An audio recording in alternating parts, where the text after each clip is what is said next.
τετραποδίζουν, πλήθος άλογα κι όρθα, τρομασμένα χλιμητρίζουν και πατούν στα κορμιά.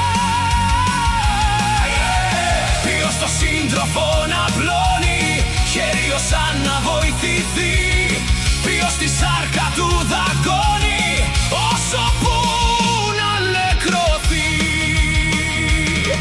Κεφαλές απελπισμένες, με τα μάτια πεταχτά, κατά τα άστρα σηκωμένες, για την ύστερη φορά. Σβήεται αυξαίνοντας η πρώτη του αχελώου νεροσυρμή, το χλιμήτρισμα και η κρότη και του ανθρώπου οι γογγισμοί.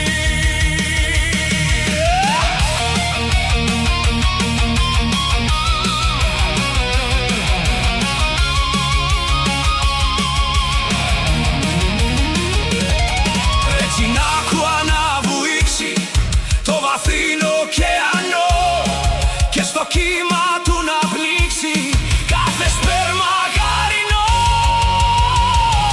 Και εκεί που είναι η Αγία Σοφία, μες στους λόφους τους επτά, όλα τα ψυχά κορμία βραχοσύντριχτα γυμνά, σοριασμένα να τα σπρώξει η κατάρα του Θεού, κι απ' εκεί να τα μαζόξει ο αδελφός του φεγγαριού.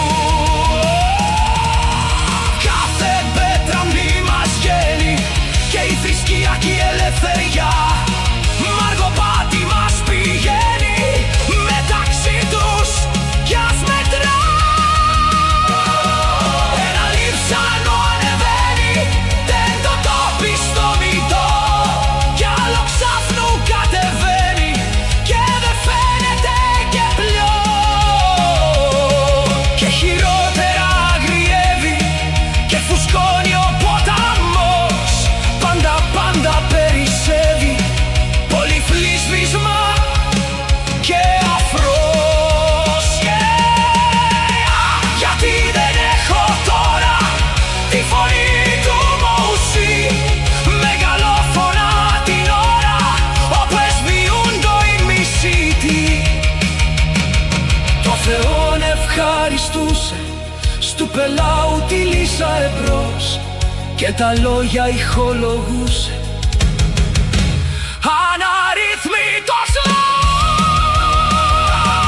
Ακολουθάει την αρμονία η αδελφή του Αρών, η προφήτισσα Μαρία, με ένα τύμπανο τερπνών, και πηδούν όλες οι κόρες με τσαγκάλες ανοιχτές, τραγουδώντας σαν θαφόρες με τα τύμπανα και εκιές.